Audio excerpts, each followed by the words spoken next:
de João, capítulo de número 5, versículo de número 4. Epístola de João, primeira, capítulo de número 5, versículo de número 4. Quero mais uma vez louvar a Deus pela vida do pastor Manuel, toda a sua família, todos os pregadores que estão aqui, cantora, irmã Sueli, pastor Jair, isso, né? Todos os pregadores que estão aqui presentes, cantores, que Deus abençoe a nossa vida, em nome de Jesus. Parabéns por ouvir um pregador tão simples como eu pregar a palavra do Senhor. Hoje eu estava almoçando com o pastor Manuel em um restaurante e a gente olhou de lado, tinha uma placa que me chamou muito a atenção. A placa dizia assim: o comum fala, o sábio ouve, mas só o tolo discute. 1 João, epístola 5 e 4, quem encontrou diga amém. Amém. E diz assim: porque todo o que é nascido de Deus vence o mundo, e esta é a vitória que vence o mundo, a nossa fé. Não sei se os irmãos prestaram atenção, os hinos, as palavras e até as orações de todos aqueles que pregaram, que pegaram neste microfone, sempre foram direcionados e usaram a palavra fé. E o Senhor me orientou para mim pregar hoje sobre as 3 formas de expressar a fé. Olha para quem está do lado e diga assim: as 3 formas de expressarmos a nossa fé. Diga mais uma vez: as 3 formas de expressarmos a nossa fé. Feche os seus olhos, abra os seus braços assim. Diga: Espírito Santo, mais uma vez, eu estou aqui para receber de Ti. Leva-me a glorificar o nome de Jesus, adorar o Pai. Cada palavra que sai da boca do Teu Filho seja para a edificação da minha vida e da vida do meu irmão. Diga assim: Espírito Santo, és bem-vindo neste lugar. Põe a mão no coração e por 3 vezes diga: Espírito Santo, és bem-vindo na minha vida.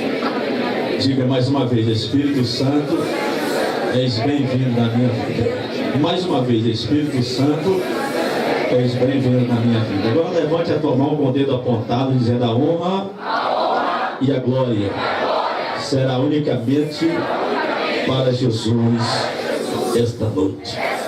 Pode tomar assentos e muito obrigado.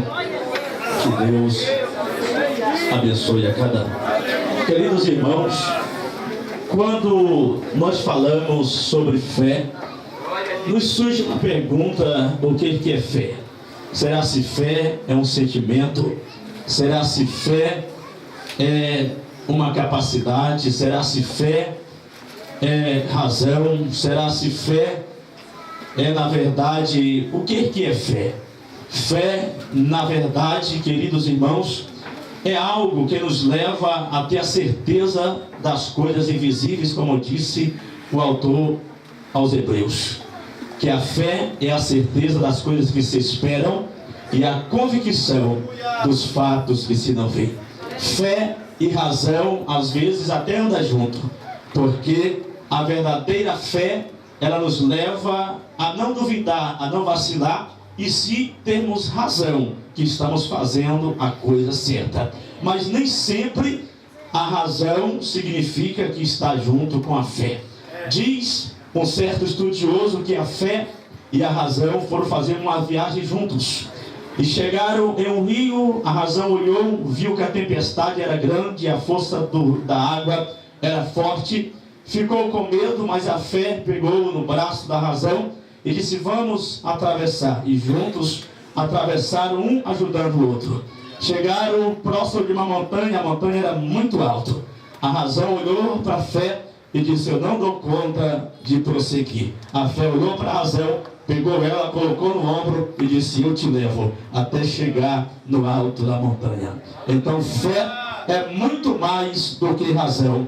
Fé é uma capacidade vinda de Deus dentro do homem, que nos leva a agir com uma certeza que ninguém te desvia da onde você está indo E esta certeza, ela vem literalmente do Espírito Santo de Deus. Fé, ela é alimentada. E sabe qual é o alimento da fé? O alimento da fé chama-se esperança. A verdadeira esperança dentro do homem alimenta a nossa fé. Todas as vezes que você vê Jesus Cristo olhando para alguém enfermo, ele sempre perguntava: o que queres que eu te faça? E eu sempre preguei, quando eu comecei o meu ministério, que Jesus, ele gosta de saber o que nós queremos. Jesus, ele gosta de ouvir a gente detalhar aquilo que nós queremos. Mas estudando a Bíblia, o Espírito Santo me orientou algo mais claro, que na verdade não era só isso que Jesus queria. Por exemplo, quando aquele leproso chegou para Jesus e falou: Senhor, se tu quiseres, pode me purificar? Ou seja, ele falou, ele não perguntou, ele disse: Senhor, se tu quiseres, tu pode me purificar.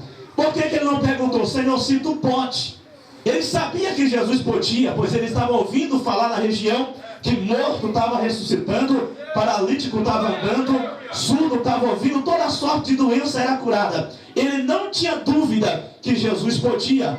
Dentro dele restava uma esperança. A esperança estava dentro dele, só que esta esperança, ela estava alimentando a sua fé, mas faltava algo que se chama certeza. A fé só é fé de verdade quando ela se torna certeza. Enquanto você está duvidando, enquanto você está em cima do muro, sem saber se é, se não é, se vai ou se não vai, você apenas tem uma esperança. Olha para quem está do teu lado e diga: Jesus olhou para aquele homem e disse assim: eu quero, seja curado. Tanto Jesus quer, como pode te abençoar hoje. Quando Jesus olhava para alguém e perguntava: o que queres que eu te faça? Eu entendo que Jesus, como o melhor psicólogo de toda a história, ele via que dentro do coração daquela pessoa existia uma esperança, porém ainda não tinha se tornado certeza. E as coisas só acontecem quando nós chegamos a um nível chamado certeza. Eu tenho um amigo que eu gosto de contar esse testemunho, não sou de contar o testemunho dos outros, gosto de contar os meus, mas de tanto eu achei engraçado esse testemunho, eu gosto de contar. Um amigo meu, que era um grande empresário, Deus falou para ele: eu estou te levando para a obra, vou abrir as portas de uma forma tremenda e sobrenatural, vou te dar muito mais lá do que na tua empresa, e tu vai ganhar muitas almas para mim. Ele foi, quando ouviu a voz do Senhor, se reuniu com a sua família, se concordaram juntos, e foi até o patrão onde ele trabalhava. Quando chegou ali, o patrão, abismado, olhou para ele e disse: tu tem certeza?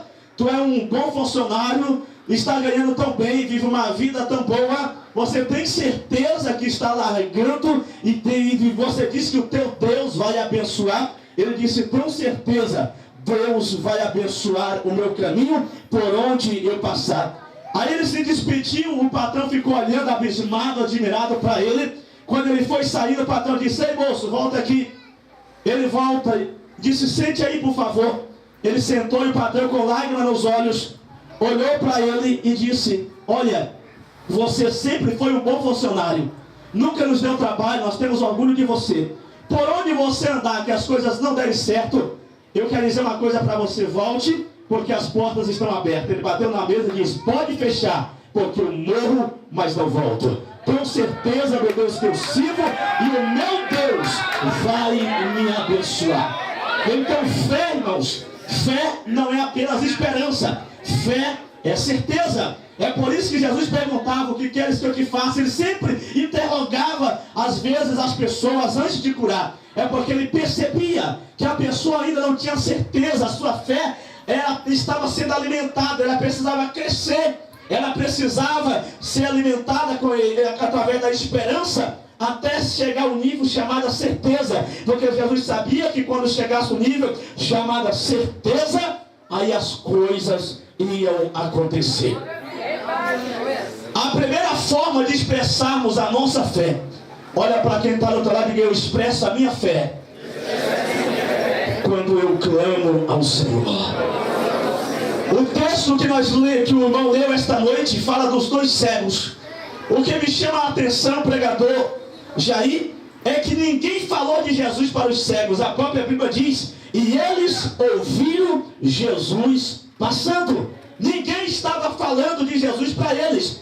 Eles apenas ouviram e eles entenderam que Jesus Cristo podia mudar a sua vida. Irmãos, a pior situação de um homem não é ser cego. A pior situação de um homem não é estar paralítico à beira de um caminho. A pior situação de um homem é não ter fé para resolver a sua situação.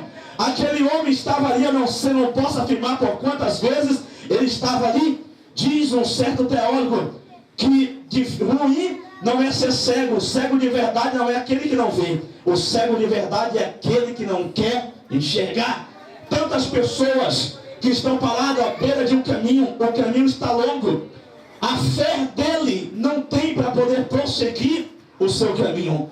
Mas esta noite eu te convido a fazer como aquele cego. Quando ele ouviu que Jesus ia passando, a Bíblia diz que ele começou a clamar. Porque a Bíblia diz lá em Isaías, que através do profeta Isaías, a Bíblia diz assim: antes que clame, eu te responderei. Deus está esperando o teu clamor. O clamor de um homem pode mover as mãos de Deus. Isaías 58, versículo de número 9, diz assim: então clamará, e o Senhor te responderá. Gritará por socorro, e ele dirá: eis-me aqui. Irmãos, um clamor é algo que expressa uma urgência de Deus. Você nunca vai ver numa BR alguém acidentado com a perna quebrada e pedindo e acenando os carros totalmente tranquilo com toda a mansidão. Ele grita por socorro. O nosso clamor, ele pode mover as mãos de Deus. Nós precisamos clamar, porque quando nós clamamos, o nosso clamor sobe até os céus de glória. E nunca esqueça de clamar ao Senhor. Eu acho que eu já contei esse testemunho aqui, mas Deus me manda novamente a contar. E eu sei que alguém aqui não ouviu e precisa ouvir. Eu me lembro que eu estava em uma situação totalmente difícil. No ano passado, uma agenda lotada para a glória do nome do Senhor, mas uma enfermidade atacou o meu pulmão. E eu fiquei sem conseguir viajar. Imagina, pastor Jair, alguém que depende da esperança, da fé, e você mora, paga aluguel, paga tudo, de repente a doença vem, trava o seu caminho, e você fica sem possibilidades de atender as suas agendas. Perdi o primeiro congresso, o segundo, no terceiro também, no quarto, eu ia viajar 9 horas da manhã. Era 8 horas, só faltava 1 hora. Eu ia viajar de ônibus. Eu estava olhando para a mala e para o celular. Eu ia viajar para o estado do Pará. E eu ficava pensando: meu Deus, o que é que eu faço? Colocar o pastor no aperto, exatamente no dia do congresso. Vai ser difícil encontrar outro pregador, porque em cima assim fica complicado. E eu ficava: Jesus, e agora? Eu ligo para ele, desmarco, ou eu uso a minha fé, correndo o risco de desmaiar dentro do ônibus, tanta febre, tanta dor de cabeça, dor no pulmão, tossindo sem parar. O que é que eu faço? Naquela hora, eu abri a minha Bíblia em Êxodo 23 e 25, que diz assim: servireis o Senhor vosso Deus, e Ele abençoará o vosso pão e a vossa água, e eu tirarei do meio de ti as enfermidades. Eu olhei para minhas mãos, e eu disse: Deus, através dessas mãos, quantas vezes eu já vi câncer sair para fora, pessoas jogarem doenças, sangue, toda sorte de doenças sair para fora. Agora eu estou doente, precisando de um milagre. Parece que o céu está de bronze e o Senhor não me ouve. Eu fiz um clamor e as lágrimas desciam. Quando eu terminei de clamar, em gritos, eu comecei a cantar: por tudo que tens feito, por tudo que vai fazer, eu te agradeço, Senhor. E as lágrimas desciam de tanta dor e tanta angústia. Entrei para dentro do quarto, me encostei na parede e comecei a chorar. Hoje a minha irmã mora comigo. Na época eu morava sozinho, não tinha ninguém para cuidar de mim naquela situação. Comecei a chorar e clamar ao Senhor e fazer algumas interrogações. O meu celular toca, eu olho um nome estranho. Atendi, era o irmão falando em línguas estranhas. Eu perguntava quem era, ele não dizia, ele só perguntava: você que é o profeta Giovanni? Eu falei: sim. Ele disse: eu sou um caminhoneiro, estou aqui nas ruas de São Luís, capital do Maranhão. Estava andando nas ruas, Deus me deu um nome assim, profeta Giovanni, abaixo o número. Disse: liga que esta pessoa precisa de um milagre urgente, liga e ora por ele. E ele perguntou por 3 vezes: você que é o profeta Giovanni? Eu disse: sim. Ele começou a falar línguas estranhas e Deus começou a responder a minha oração. Ele disse assim: Deus, quantas vezes o teu filho aponta estas mãos e muitos são curados. Agora, Senhor, ele disse: homem de Deus, aponta o teu dedo da tua cabeça até a planta dos pés. Pastor Manuel foi rápido devido ao meu tamanho. Rapidão chegou embaixo. Ele disse assim: Deus vai enviar 2 anjos e vai te tocar aí dentro do quarto aonde você está, como prova que Deus tem uma obra nesta viagem que tu vai. Quando o teu dedo chegar na planta do pé, a doença foi embora e nunca mais vai voltar. Irmãos, eu confesso que eu não vi anjo coisa nenhuma, mas eu senti um poder tão grande que eu me segurei na parede para não cair. E de lá para cá nunca mais parei de pregar, para a honra e a glória do nome do Senhor Jesus Cristo. Quando você estiver enfrentando prova, dificuldade, ao invés de murmurar, abra a tua boca, rasga o teu pulmão, grita, porque há um Deus no céu que ainda ouve clamor, que ainda ouve oração, que ainda ouve, que ainda recebe lágrimas de coração angustiado, que ainda ouve clamor daqueles que buscam Ele com sinceridade.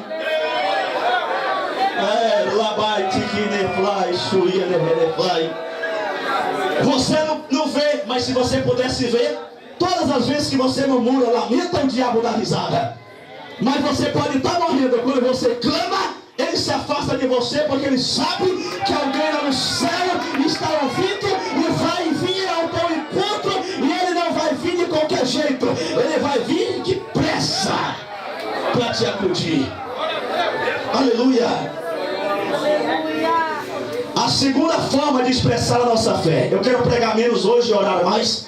Já tenho pregado algumas noites aqui, continuarei pregando ainda. E eu quero reservar mais tempo para orar hoje com os irmãos. Mas a segunda forma de expressarmos a nossa fé. Olha para quem está do teu lado e diga assim: eu expresso a minha fé quando as coisas estão difíceis, não vejo nada acontecer, mas eu ainda consigo esperar.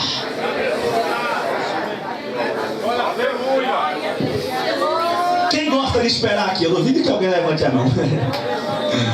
Tem ninguém que gosta de esperar. Pensa numa coisa difícil, é esperar. Ninguém gosta de esperar. Mas se você olhar à luz da Bíblia, todos os grandes homens de Deus passaram pelo teste da espera. Abraão esperou 25 anos. Davi, dizem que foi consagrado com 17 anos, só assumiu o trono aos 30 anos de idade. O próprio Jesus desapareceu aos 12, apareceu só aos 30. E assim por diante, não dá tempo de falar mais. Ninguém gosta de esperar, mas todos os homens de Deus passaram pelo teste da espera. As 3 esposas dos patriarcas Abraão, Isaac e Jacó, Estéreo, teve que esperar. Moisés teve que esperar. Passou por 3 fases na sua vida, diz um certo pregador. Nos primeiros 40 anos, ele viveu pensando que era alguém. Na segunda fase dos 40, ele viveu achando que não era ninguém. E na última fase, ele viveu sabendo que Deus é alguém. Então, aprenda a esperar, passa pelas fases difíceis, que quando chegar lá na frente, o nome do Senhor será glorificado. Eu tenho algumas notícias para você que ainda consegue esperar. Primeiro, a Bíblia diz em Isaías 64 e versículo 4, se não me falha a memória: porque desde a antiguidade não se ouviu, nem viu, nem se percebeu um Deus que trabalha para aqueles que nele esperam. É difícil esperar? É. Mas tem um Deus que trabalha a favor daqueles que nele esperam. É melhor esperar do que avançar o sinal, se acidentar e não chegar no lugar da vitória.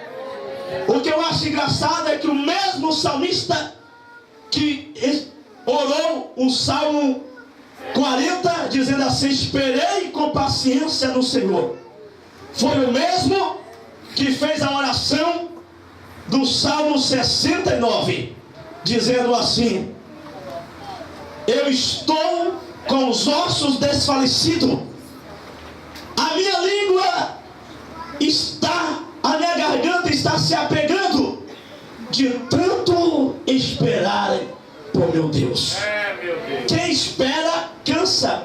E quem se cansa, a primeira atitude dele é pedir pressa para Deus. Aí vem o Salmo 70. Apressa-te, ó Deus. Diante da pressa, Deus tem dois caminhos para te oferecer. Primeiro, Deus pode te responder de imediato o teu clamor e o teu pedido. E se Ele não responder de imediato, pregador, o que acontece? Ele vai fazer cumprir na tua vida o que está em Isaías 40 e 31. Mas os que esperam no Senhor renovarão as suas forças, subirão com asas como de águia, correrão e não se cansarão, caminharão e não se fadigarão. Quando você se cansar de esperar por Deus, clame. Se Deus não te responder depressa, eu te garanto que Ele vai mandar um alívio no céu. Ele vai mandar um bálsamo de Gileade sobre o teu coração. Você vai se sentir renovado e vai continuar no teu caminho para a honra e a glória do nome do Senhor. Eu me lembro de um dia que eu subi no púlpito com tanta sinceridade. Eu estava muita gente me perseguindo, querendo me parar, dizendo que o diabo estava me usando. E eu falei: Jesus, eu larguei tudo mesmo, larguei de pensar em certas coisas, larguei emprego, deixei minha família, abandonei tudo e mergulhei de vez na tua obra. Mas hoje eu sou sincero, vou entregar o meu ministério. Subi naquele púlpito cansado e pensando: hoje é o último congresso que eu prego, vou descer daqui decidido, a partir de hoje não serei mais pregador. Sei que o diabo vai sorrir, vou decepcionar muita gente que ora, que acredita e já tem investido no meu ministério, mas eu não vou mais pregar, Jesus. E eu estava cansado, o hino não me alegrava, a palavra, a oração não me movia, meu coração estava cansado, arrebentado, eu estava exausto. Mas quando eu estava sentado ali, um rapaz, um adolescente, subiu pulando só de um pé, colocou a mão no meu coração e disse: assim diz o Senhor, os sonhos que estão dentro do teu coração não são teus, por isso você não pode arrancar. Foi eu que coloquei, por isso que você, mesmo querendo desistir, você não consegue. E te digo, renovo as tuas forças hoje e tu vai caminhar, e grande e longo será o teu caminho. Faz 10 anos de lá para cá, eu continuo andando pelo caminho, pregando a palavra do Senhor. Quando você se cansar, clame ao Senhor. Se Ele não te responder depressa, eu te garanto que Ele vai renovar as tuas forças. Você vai se sentir como um gigante. A dor da luta, da decepção vai embora. Eu sei, meu Deus, sei que nem Deus está me dizendo que tem pessoas aqui que passaram por decepções esta semana e estão dizendo: Deus, parece que nunca mais eu vou sorrir na minha vida. O Espírito Santo de Deus diz: eu te trouxe aqui para renovar as tuas forças. Você vai voltar para casa hoje como gigante. Você vai voltar para tua casa hoje cheio da glória do Senhor, da presença do Senhor, e longo será o teu caminho.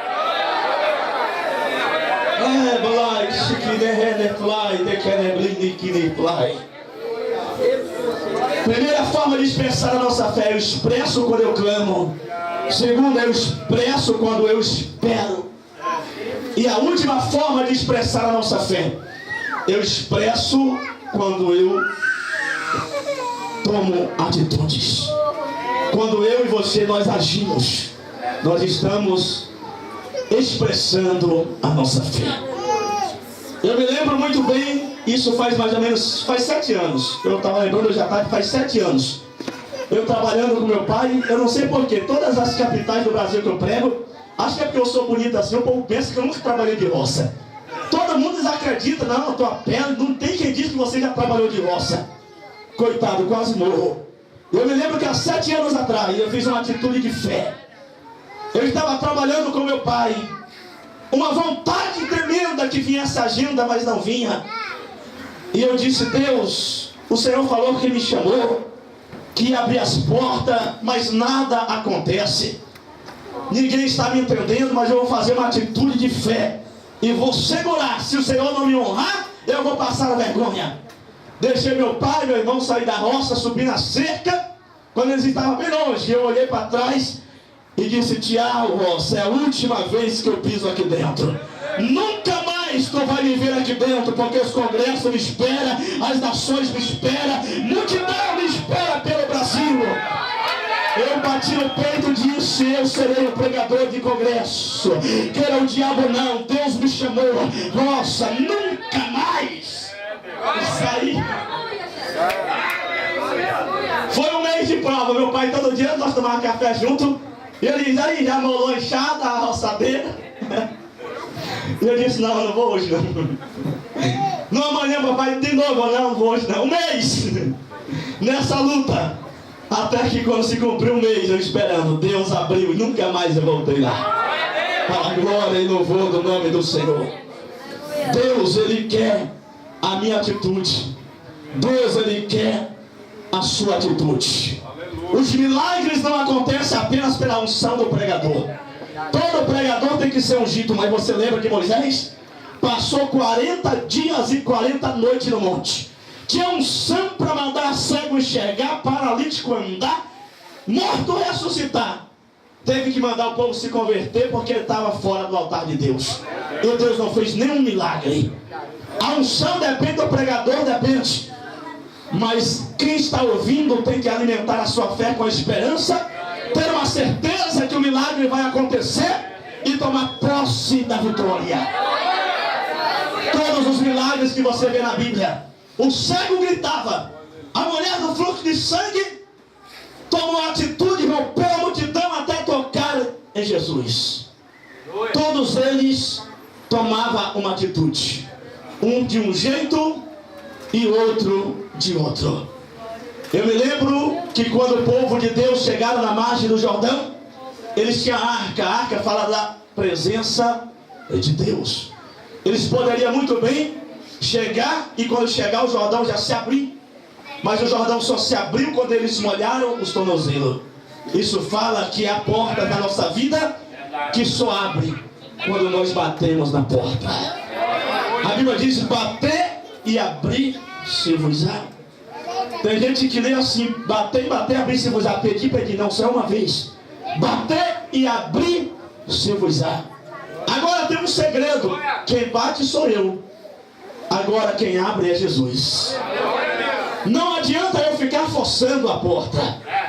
Não adianta eu querer forçar as coisas a acontecer. Eu tenho que ter atitude, usar a minha fé, esperar, continuar clamando, e você vai ver um milagre acontecendo para a glória e louvor do nome do Senhor Jesus Cristo. Mas não basta apenas ter atitude. Tem que ter algo sobrenatural, tem que ter a certeza dentro. Você lembra de Geazi? Geazi era um homem de atitude, mas não tinha graça, não tinha unção, não tinha poder de Deus na sua vida para ver as coisas acontecerem. A Bíblia diz que uma vez ele se atreveu a pegar o bordão do homem de Deus, passou sobre o menino e nada aconteceu. Atitude, resolveu nada. A atitude tem que ser acompanhada da fé, com as coisas certas no altar do Senhor. Porque se não tiver com a forma certa, você vai passar vergonha. Mas se você tiver com a unção do Espírito Santo de Deus, pode se preparar. As portas vão se abrir e diabo nenhum vai ficar na tua frente. Uma época, um tio meu adoeceu na cidade natal e viajou para uma cidade do Maranhão chamada Imperatriz.